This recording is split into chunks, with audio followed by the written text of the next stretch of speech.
আসসালামু আলাইকুম প্রিয় শিক্ষার্থীরা। যে মুহূর্তে এই ভিডিওটা রেকর্ড করতেছি তখন প্রায় ৩টা ৩০ এর আশেপাশে একটা সময় বাজে। ৩টা ২৬ বাজে। তো এই এত রাতে এসে আমার মনে হলো একটা আমার পার্সোনাল লাইফ স্টোরি শেয়ার করা উচিত। পার্সোনাল জার্নি তোমাদের সাথে শেয়ার করা উচিত। এবং এটা হয়তোবা তোমাদের লাইফেও অনেক কাজে হেল্প করবে ইন ফিউচার এবং বর্তমানে তোমরা যেই সিচুয়েশন এ আছো এই সিচুয়েশনটাতেও তোমাদেরকে হেল্প করতে পারে এবং তোমাদেরকে মোটিভেট করতে পারে। যার কারণে আমার এই এক্সপেরিয়েন্সটা তোমাদের সাথে শেয়ার করি। তোমরা হয়তো অনেকেই জানো অথবা অনেকেই জানো না যে আমি দীর্ঘ কয়েক মাস ধরে এআই এজেন্ট নিয়ে কাজ করতেছি and that's why I did not give so much time in failure academy.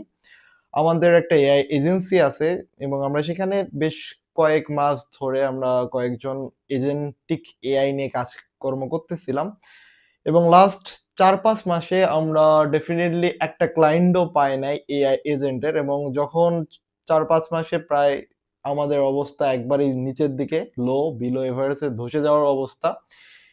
এই মুহূর্তে যখন আমরা চিন্তা করতেছিলাম যে এই এজেন্সিটা রাখবো কিনা, হয়তো আমরা সবাই অন্য জায়গায় মুভ করব কিনা, আমার সাথে যারা কাজ করে তারা অন্য জায়গায় মুভ করবে কিনা। ইনফ্যাক্ট আমি নিজেও এই এজেন্সিটা কন্টিনিউ করব কিনা এটা নিয়ে আমরা বেশ দ্বিধাদ্বন্দ্বে ছিলাম এবং আমি বেশ লাস্ট 2 উইকস ধরে চিন্তা করতেছিলাম যে হয়তোবা এটা ছেড়ে আমাকে কোনো জবে ঢুকতে হবে। অলরেডি যদিও আমি একটা রিমোট জবে আছি, তো আমি চিন্তা করতেছিলাম যে অন্য কোনো ভালো জবে যাবো কিনা, বিজনেস থেকে একবারেই সরে যাবো কিনা, এরকম চিন্তাভাবনা আমার মনে ঘুরতেছিল। In the fact the last moment কালকে রাতে মিরাকল হ্যাপেন যে একটা ক্লায়েন্টের সাথে কথা হলো এবং তার সাথে মাত্র ৩ মিনিটে সে আমাদের সাথে প্রায় ৳৭,০০,০০০ ডিল করছে। বাংলা টাকায় ৳৭,০০,০০০ ডিল করছে। সো এই জিনিসটা আমি তোমাদের সাথে শেয়ার করতেছি কেন? নট যে শো অফ করার জন্য যে ভাইয়ের অনেক টাকা দ্যাটস ওয়াই ইটসেট্রা, ইটসেট্রা ব্লা, ব্লা এইসব কিছুই না।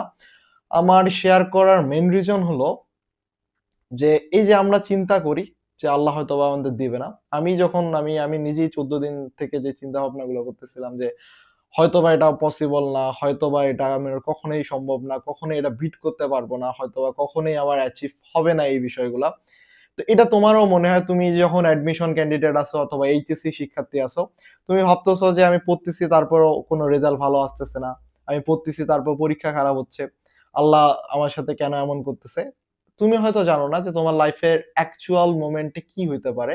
লাস্ট মোমেন্টে কি চেঞ্জ আনতে পারে। হয়তোবা আর একদিন পড়লে তোমার কি ধরনের পরিবর্তন আসতে পারে। কন্টিনিউয়াস প্রসেস এ থাকলে কি ধরনের চেঞ্জেস হইতে পারে এটা হয়তোবা তুমি জানো না। সো আমি তোমাদেরকে রিকোয়েস্ট করব যে কখনোই